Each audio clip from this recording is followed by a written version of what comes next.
الحمد لله رب العالمين والصلاة والسلام على أشرف المرسلين وعلى آله وأصحابه أجمعين أما بعد. Oh, hari ini mata Rabu.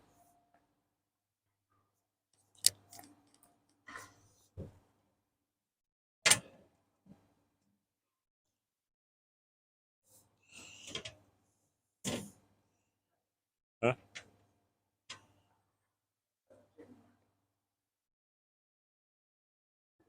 Tarik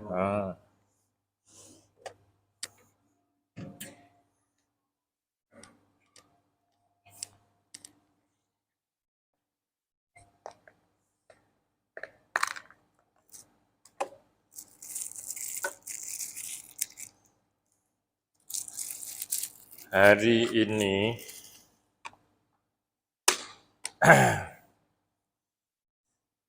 kita nak tengok sambungan 186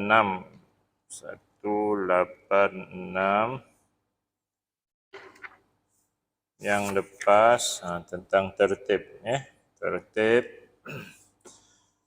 rukun solat ke-13 ialah tertib segala rukun seperti mana yang telah disebutkan. Rukun 1, rukun 2, rukun 3, rukun 4, rukun 5. Itu dah lepas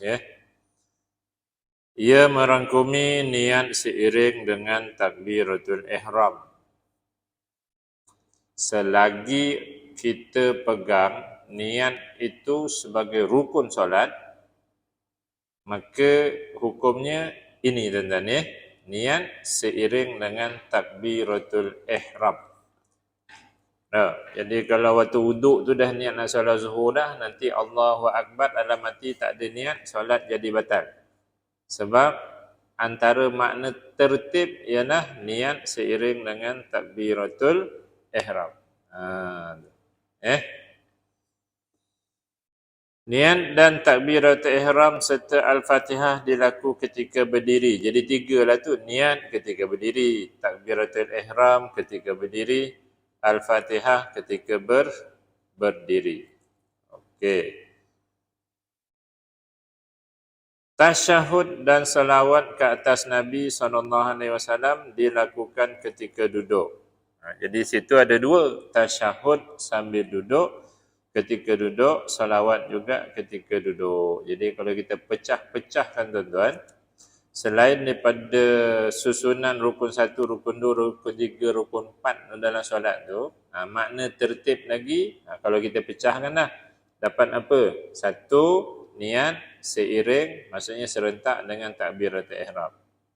2, takbiratul ihram, niat ni mesti waktu berdiri. 2. 3, takbiratul ihram ketika berdiri. Betul. 4, Al-Fatihah ketika berdiri. Betul. 5, tasyahud, maksudnya tahiyat mesti baca ketika duduk. 6, salawat ke Nabi tahiyat akhir ni. Ni dua-dua ni tahiyat akhir ni salawat ke Nabi dilaku ketika duduk. Jadi yang ada confuse sikit ialah takbiratul ihram ketika berdiri, Al-Fatihah ketika berdiri dengan tasyahud. Kerana kalau orang datang lambat, imam dah pergi rokok, nanti dia datang cepat-cepat, nanti dia cakap Allahu Akbar tu sambil dia bongkok, tunduk nak pergi rokok. Yang tu batal solat dia. Sebab takbiratul ihram wajib sambil berdiri tegak. Yang kedua itu bab takbiratul ihram. Jadi kalau takbiratul ihram dia dah sambil bongkok, niat dia pun sambil bongkok lah tu. Sebabkan niat tu ketika takbiratul ihram kan. Ini yang datang lambat lah. Yang datang lambat. Kalau yang dah memang ikut imam elok tu tak berlaku lah. Kemudian dalam bab Al-Fatihah ni bukan orang datang lambat. Dalam Al-Fatihah ni boleh berlaku Al-Fatihah bahagian hujung dibaca waktu dia dah bongkok sikit. Bila imam cepat. Bila imam cepat rokok, makmum nak pergi ikut imam tu, nanti makmum tu baca siratal ladzina an'amta alaihim ghairil maghdubi alaihim waladdallin tu dia dah bongkok. Ya, waladhdallin dia dah bongkok. Maksudnya dia membaca sebahagian ujung Fatihah ketika bukan berdiri betul. Solatnya batal juga. Ya, kerana makna tertib itulah makna tadi, 6 tadi. Al-Fatihah dibaca ketika berdiri. Jadi Al-Fatihah ni daripada bismillah sampai waladhdallin. Ya. Kemudian tasyahud tadi dibaca ketika duduk surah Zuhur.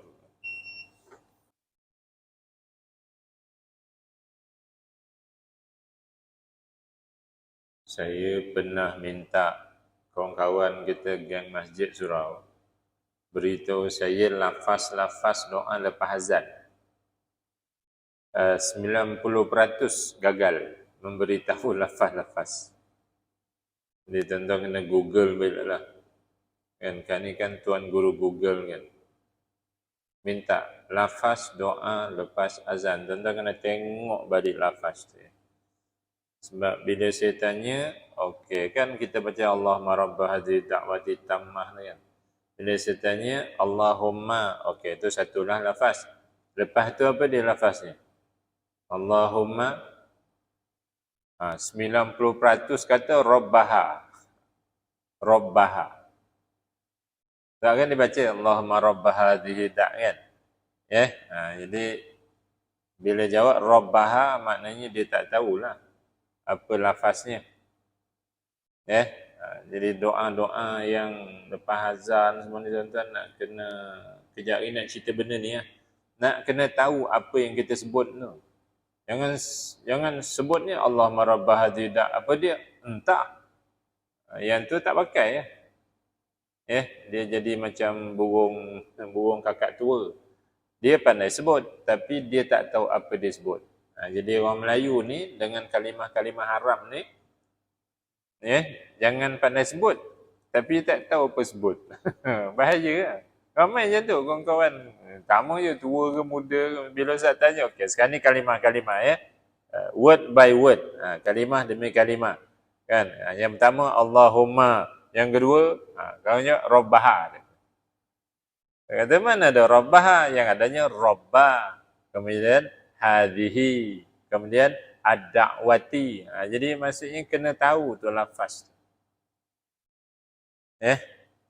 Ini kadang 70 lebih umur, 80 lebih kadang tak tahu. Tapi dia tak datang dengan doa. Sebab tu dia doa terlaju. Orang yang alim, orang yang tahu lafaz-lafaz, dia tak akan cepat sapu muka tu lepas azan. Dia akan lama lah sikit sebab dia betul-betul dia berdoa melafazkan lafaz yang betul. Tuan-tuan jangan jadi tradisi ya doa lepas azan. La ilaha illallah. La ilaha illallah. Apa benda doa ni? Sebenarnya kawan-kawan kita tak berdoa pun sebenarnya. Acara mengangkat tangan dan menyapu muka. Itu je yang berlaku. Okay tuan-tuan. Ini nak cerita ni. Okey, itu cerita yang wajib-wajib. Jadi tuan-tuan kan dia kata Fatihah baca sambil berdiri. Tahiyat baca sambil duduk. Jadi bila masalah sekarang ni, tahiyat tu apa dia yang dibaca? Tu tuan-tuan. Kalau hari tu kan kita buat kita kata I go to school. Kan sekokak-kokak kawan-kawan pun dia tahulah tu I go to school kan. Bunyi tuan-tuan kan? Bunyinya I go to school. Jadi kalau ada orang tanya saya lah, tu macam mana spelling? Saya pun jawab TU. School macam mana spelling? Saya kata SKUL. Jadi betul tak tuan-tuan? Saya sebut bunyi elok. I go to school. Tapi sebenarnya dalam hati saya, dalam kepala saya, tu TU. School tu SKUL. Jadi betul tak? Betul tak?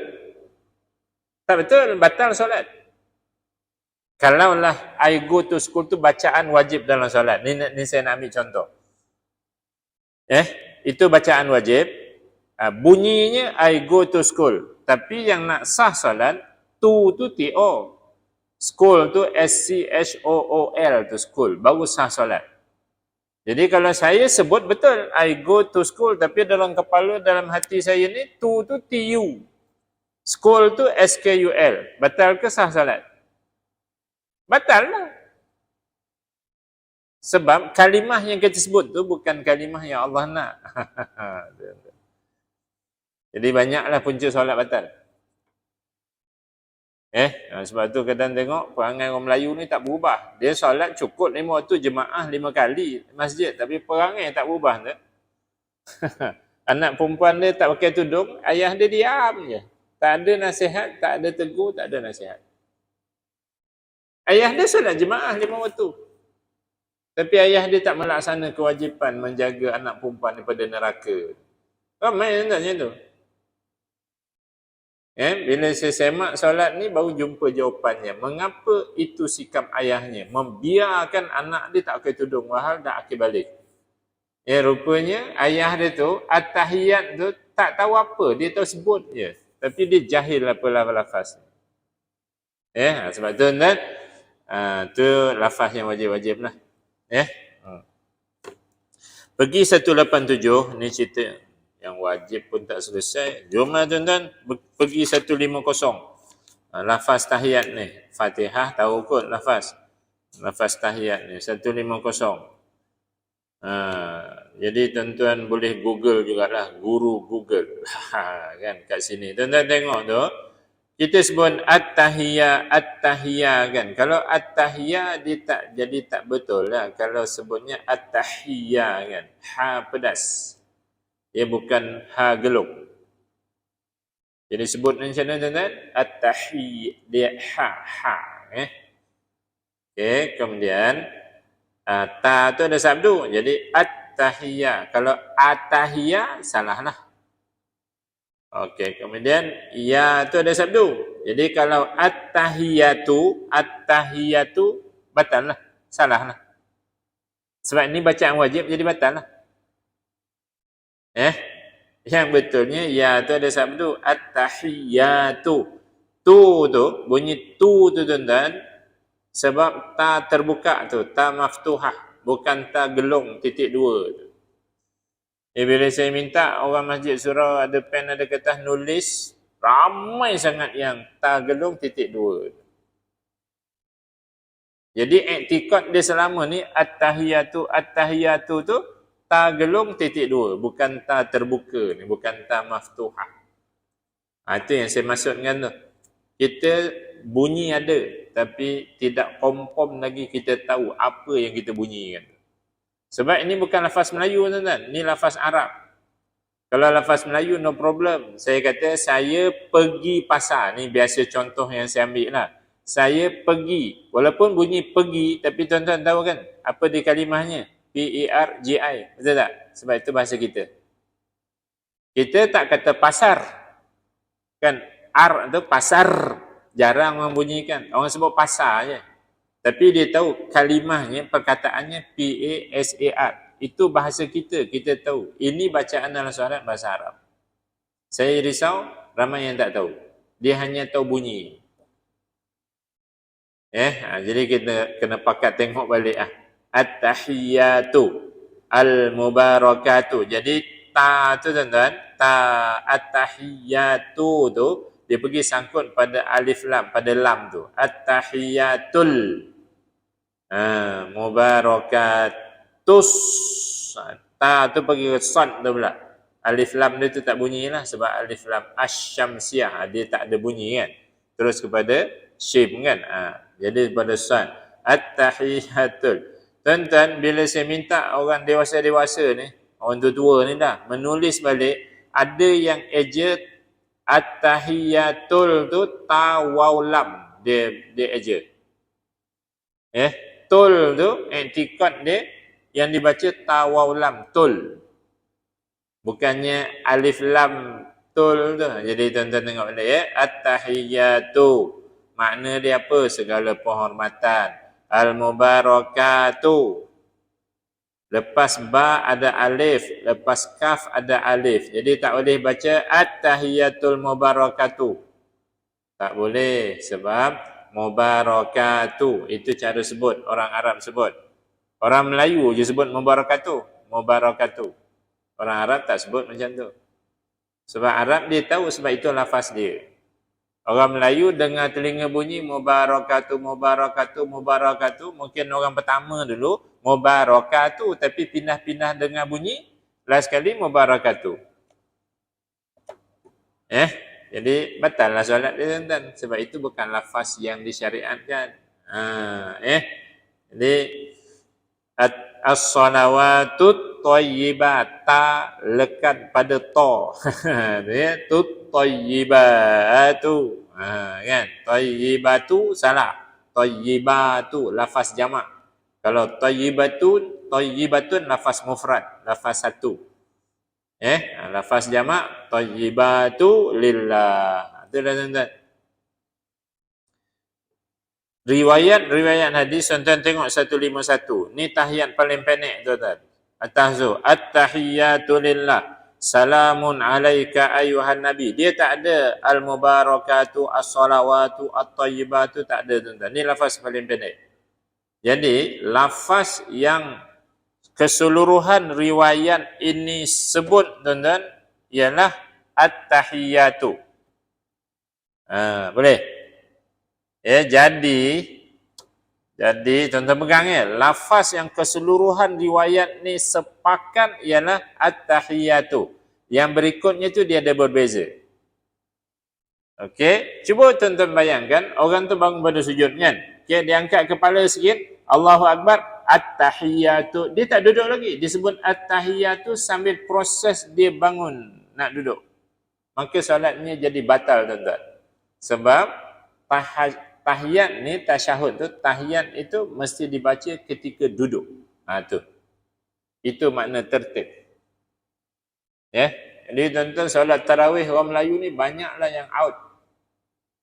Sebab dia nak mengejar, kalau imam cepat kan, dia nak kejar imam tu, sambil bangun tu, at-tahiyatul mubarakatuh. Belum duduk lagi. Maka solatnya batal. Sebab apa batal tuan-tuan? Jawab, sebab apa batal? Sebab tak ada rukun ke-13. Kerana antara makna rukun yang ke-13, rukun 13 ialah tertib. Antara makna tertib, tasyahud ataupun tahiyat tadi dibaca ketika duduk. Dan qabliyah, ba'diyah, saya tengok laju masing-masing buat. Saya risau tu je. Tahiyat tu, at-tahiyat tu, at tu bukan disebut waktu dia punggung dah lekat. Dia baca setengah baru bangun tu, at-tahiyyat. Maka batal lah solat haji tu. Kalau dibuat itu di Masjidil Haram, di Masjid Madinah, baru waktu dia pergi umrah tu, habis solat dia tu. Solatnya habis batal. Walaupun dia kata sah, tapi dari segi fiqahnya, syariatnya, batal. Baik. Jadi itu lafaz yang wajib-wajib, kena tengok balik lah. Balik 187 tadi. Hari ni saya nak ajak tengok 187 hukum tertib pada perkara sunat. Manakala mengikut tertib antara sunat-sunat solat seperti doa iftitah dan membaca ta'awudz. A'udzubillahi minasyaitonirrajim. Tu tengok tuan-tuan. Orang Melayu ni baca auzubillah. Abu bondo tuan-tuan. Auzubillah. Itu bukan lafaz Arab, itu lafaz Melayu. Lafaz Arab a'udzubillah. Mana ada auzubillah minasyaitonirrajim? Kadang-kadang imam buka mikrofon kan dia sensitif kan. Dengar. Imam je kan auzubillah ni tak baca kuat kan, baca slow kan. Auzubillah minasyaitonirrajim. Itu dia sebut. Auzubillah minasyaitonirrajim. Abu Bono dia sebut. Dapat tak sunat ta'awudz? Jawapan dia tak dapat. Nak dapat kena sebut elok-elok. A'udzubillahi minasyaitonirrajim. Itu cara sebut. A'udzubillah. Tengok huruf-huruf tuan-tuan Lepas ain tu ada waw mati tu. Jadi macam mana boleh bunyi auzubillah? Auzubillah. Kalau ada waw mati macam mana cara sebut tuan-tuan? A'udzubillah kan? Tu. Hari Sabtu ni saya ada program duha di Masjid Bukit Jalil. Imam ni tanya apa tajuk nak buat. Sebab saya nak cungkil betul-betul detail solat tu, saya namakan apa? Audit forensik solat. Kan apa Petronas buat audit forensik kan. Maksudnya saya nak cungkil betul-betul celah-celah batu tu, nak cari apa bulu roma pembunuh tu kan, nak cari. Sampai ke a'udzubillah ni saya pati. Terlalu ramai yang baca a'udzubillah minasyaitonirrajim. Jadi betul tak sebutannya? Tak betul. Tengok elok-elok tuan-tuan, dia punya kalimah-kalimah Arab. Ini bukan kalimah Melayu, ni kalimah Arab. A'udzubillahi minasyaitonirrajim. Ujung tu dia jim. Jadi kalau a'udzubillahi minasyaitonirrajim, apa benda tuan? Kalau rajim tu pendek, jim tu, jim bari bawah, mim mati. Itu bunyi jim, a'udzubillahi minasyaitonirrajim. Kalau jim bari bawah, ada ya mati, macam mana sebut tak? A'udzubillahi minasyaitonirrajim. Baru ada ya mati tu. Baru dia dapat sunat ta'awudz. Baru dia dapat. Kalau dia baca a'udzubillahi minasyaitonirrajim, dia tak dapat. Dia bermakna dia tidak membaca ta'awudz itu. Sekalipun dia ada suara, tapi dia tidak membaca. Sebab yang disyariatkan lafaz itu, ini dia lafaznya yang dapat sunat. Itu yang kita nak baca ni. Kalau yang wajib tadi salah baca batal. Kalau yang sunat ni salah baca dia tak batal, tapi dia tak dapat yang sunat itu. Jadi ramailah yang melepas ni walaupun dia buat. Walaupun dia kata dia buat yang sunat tu, tapi sebenarnya dia tak dapat sunat lah. Sebab yang sunat itu lafaznya. Macam tu. Okey.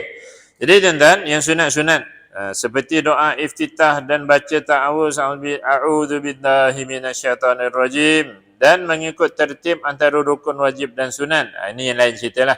Seperti membaca surah selepas membaca Al-Fatihah merupakan syarat untuk perkara-perkara sunat itu dikira sebagai sunat.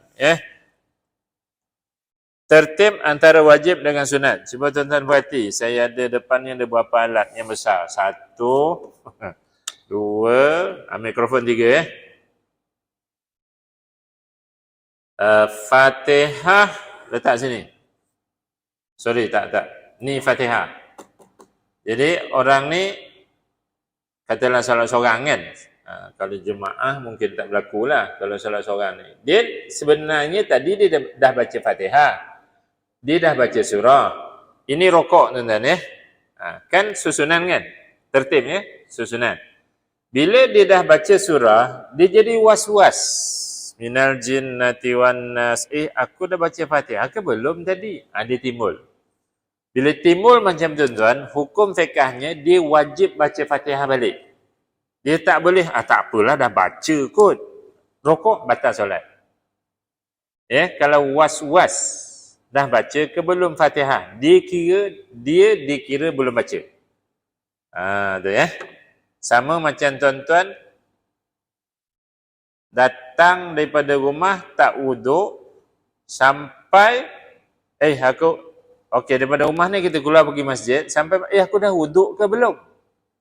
Timbul wuduk ke belum? Hukumnya belum wuduk. Tapi kalau sampai masjid, tadi kat rumah aku dah wuduk tapi batal ke belum? Maksudnya kita confirm dah wuduk tadi, cuma was-wasnya batal ke belum, dia kira belum batal.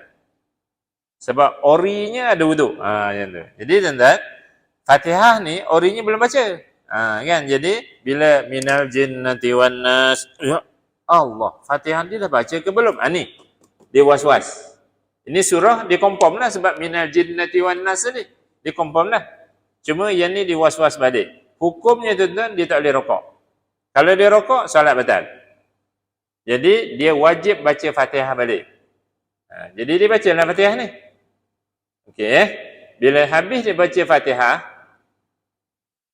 kalau dia nak dapat sunat baca surah, dia kena baca semula surah ni. Walaupun dia dah yakin tadi baca Qul a'udzu birabbin nas tadi, kerana susunan antara rukun dan sunat tak boleh terbalik. Jadi dia baca surah Fatihah semula tadi, kalau dia kira yang ni tadi dia baca, yang ni dah letak kat belakang. Sebab dia dah baca sini tadi. Maka kalau dia dapat sunat, ini Fatihah dia kena baca semula surah, baru dapat sunat surah. Itu maksud ayat, dan tengok buku tu.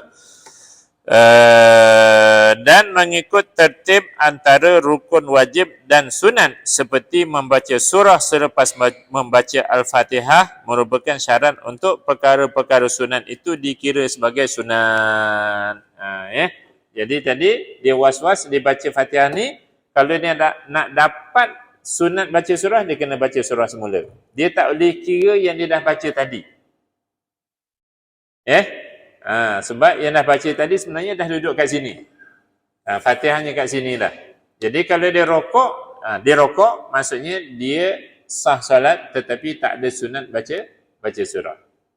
Itu makna dia tuan-tuan. Jadi itu kedudukan. Kedudukan rukun dan sunat. Baik. Itu bermakna, ni saya kembangkan sikitlah. Ini bermakna setiap bacaan itu ada tempatnya. Betul tak? Setiap bacaan itu ada tempatnya. Tadi bacaan wajib, Fatihah tempatnya berdiri. Tahiyat tadi tempatnya duduk. Jadi setiap bacaan tu ada tempatnya. Nak dapat bacaan itu sama ada wajib atau sunat, mesti baca di tempatnya. Mesti baca di tempatnya. Tu. Okey, saya ambil satu contoh. Pergi belakang, muka surat 93.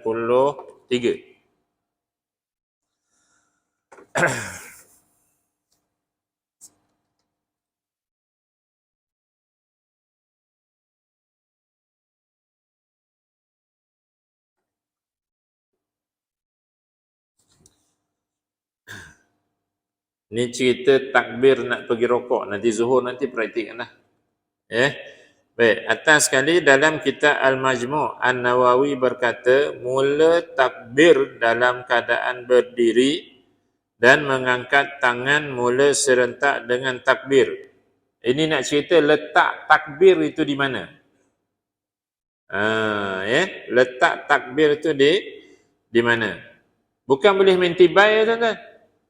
Sukati yang nak sebut Allahu Akbar tu kat mana-mana. Tak, dia ada tempat. Orang yang belajar ada ilmu, dia buat betul. Orang yang tak belajar, jahil, dia solat tapi dia tak betul. Maksudnya dia tak dapat sunat takbir itulah. Takbir perpindahan. Solatnya sah sebab ini sunat. Baik, dia kata apa? Mula mengangkat tangan mula serentak dengan takbir. Dapat bayang tak tu? Kan kita letak tangan baca Fatihah ni, jadi nak pergi rokok tu Allah, angkat je tangan sebut Allah, itu tempat takbir. Apabila tapak tangannya telah selari dengan bahu, maka dia pun mula membongkok rokok. Kejap lagi yang saya tunjuk. Saya bangun nanti. Menurut kaul jadid, takbir berpanjangan hingga sempurna rokok. Dah. Jadi tuan-tuan, tempat takbir ni kat mana? Maksudnya, mula sebut cerai tangan ni dan habisnya dah elok rokok. Itu tempat takbir. Siapa sebut kat situ, dia dapat sunat takbir. Siapa sebut dah sampai rokok, baru sebut, dia tak dapat sunat takbir intikal, takbir perpindahan.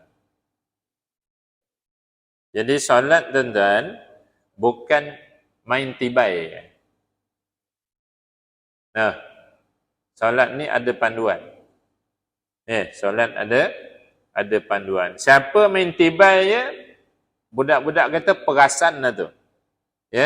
Perasan dia buat tapi sebenarnya dia tak buat lah. Sebab dia tak ada ilmu. Okey tuan-tuan.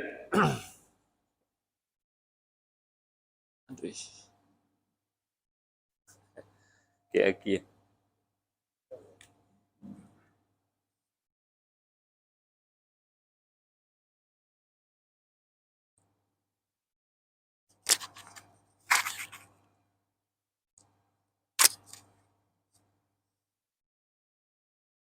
Kat mana letak takbir, tempat takbir tuan, letaknya ialah cerai tangan, angkat tangan. Tadi kan kita letak macam tu waktu Fatihah surah kan. Jadi pisah je tangan, mula sebut. Dan tamat waktu dah rokok. Walam yakul lahu kufuwan ahad. Allah. Mula tunduk tadi, bila mula tunduk? Bila sifat tangan tu dah sempurna. Dia ada 5 sifat tuan-tuan. Menghadap kiblat, condong sikit, jarak sikit sampai telinga atas atau sampai bahu, ikut luas bahu kita. Sifat tangan. Dia bukan main tibai macam tu. Tuan-tuan perhatian elok. Dan masa buat tu kena ingat lah. Nanti masa saya mengajar, tengok macam, tapi macam tu juga. Tak ada makna. Dan okey. Minal jinnati wan nas. Allahu Akbar. Jadi tamat bar itu bila dia dah sampai rukuk. Dia bukan main kufuwan ahad. Allahu Akbar. Bukan tuan-tuan. Itu bukan solat yang Nabi buat. Tidak pula Sami Allahu liman hamidah. Mampus, itu bukan solat. Itu namanya exercise. Itu bukan solat. Bukan cara solat macam tu lah kan. Jadi wa ulaika humul muflihun. Allahu Akbar. Macam itulah tempat takbir. Nanti tuan-tuan kalau nampak imam buat Allahu Akbar, dia tidak melakukan takbir perpindahan. Bila takbir itu disebut Allahu Akbar, itu namanya takbir rukuk. Dia sama dengan subhana rabbiyal azimi wa bihamdih. Itu bukan takbir intiqal.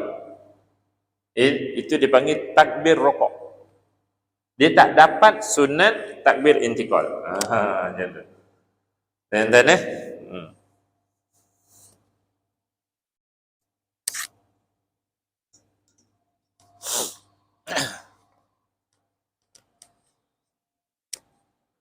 berbuih mulut mengajar kan. Tapi tengok nanti buih sama.